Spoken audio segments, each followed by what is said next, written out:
தேசிய ஜனநாயக கூட்டணியினுடைய ஒரு பொதுக்கூட்டம் இன்று நடந்திருக்கு. அதுல பிரதமர் எதிர்க்கட்சி தலைவர் உள்ளிட்டவர்கள் பேசியிருக்காங்க. எதிர்க்கட்சி தலைவர் பேசும்பொழுது பிரதமர் தமிழகத்தில் கால் வைத்தவுடன் சூரியன் மறைய தொடங்கிவிட்டது அப்படிங்கிற மாதிரி ஒரு கருத்தை வச்சிருக்காரு.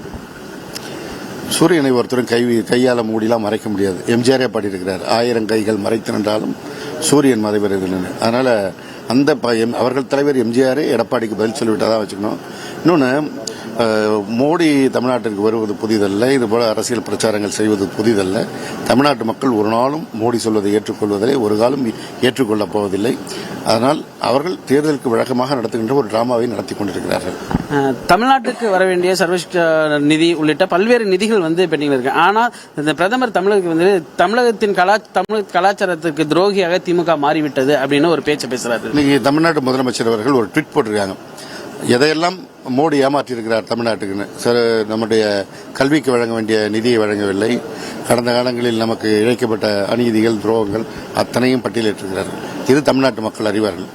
மோடியை பொறுத்த வரைக்கும் சமஸ்கிருதத்துக்கு கொடுக்கிற முக்கியத்துவத்தை, ஹிந்திக்கு கொடுக்கிற முக்கியத்துவத்தை, அதற்கு ஒதுக்கின்ற நிதியை தமிழுக்கு ஒதுக்குறாராங்கிற ஒரு கேள்விக்கு அவர் வருகின்ற போது பதில் சொன்னாலே போதும். அவர் தமிழ் பக்கம் இருக்கிறாரா, தமிழுக்கு விரோதி அவரா, திராவிட முன்னேற்ற கழகமா என்பது தெளிவாக முடியும். திராவிட முன்னேற்ற கழகம் தான் தமிழுக்கு அத்தாரிட்டி, மோடி தமிழுக்கு விரோதி. இது தமிழ்நாட்டு மக்கள் முழுவதுமாக தீர்மானித்துவிட்ட செய்தி. எடப்பாடி பழனிசாமி அவர்கள் பேசும்பொழுது தமிழகத்தில் அதிமுக ஆட்சி அமையும் பேசுறாரு. பிரதமர் பேசும்பொழுது அதிமுக என்டிஏ கூட்டணி இணைந்து ஆட்சி அமைக்கும் அப்படிங்கிறாங்க. தமிழகத்திற்கு இன்றைய காலகட்டத்தில் இரட்டை இன்ஜின் ஆட்சி தேவை அப்படிங்கிற மாதிரி பேசியிருக்காரு. ஆனா எடப்பாடி பழனிசாமி அவர்கள் பிரதமரின் பேச்சை ரசித்து பார்த்துட்டு இருந்தார். அதாவது இவங்களுடைய ஆசையெல்லாம் வெளிப்படுத்தலாம், ஆனால் தமிழ்நாட்டு மக்கள் தான் முடிவெடுக்க போகிறார்கள். ஒரு நாளும் தமிழ்நாட்டில் இரட்டை இன்ஜின் ஆட்சியெல்லாம் தமிழ்நாட்டு மக்கள் ஏற்றுக்கொள்கிறவர்கள் கிடையாது. மோடியுடைய ஆசையும் நிறைவேறாது, எடப்பாடியுடைய ஆசையும் நிறைவேறாது. அவர்கள் இருவரும் கூட்டாக சேர்ந்து கனவு கண்டாலும் நிறைவேறாது. தமிழ்நாட்டு மக்கள் ஏற்கனவே தீர்க்கமான முடிவில் இருக்கிறார்கள். தமிழ்நாட்டுக்கு யார் பாதுகாவலர்கள், தமிழ் மொழிக்கு யார் பாதுகாவலர்கள் என்று திராவிட முன்னேற்ற கழகமும் திராவிட மாடல் முதல்வரும் தான் தமிழுக்கான அத்தாரிட்டி என்பதை அவர்கள் உணர்வார்கள்.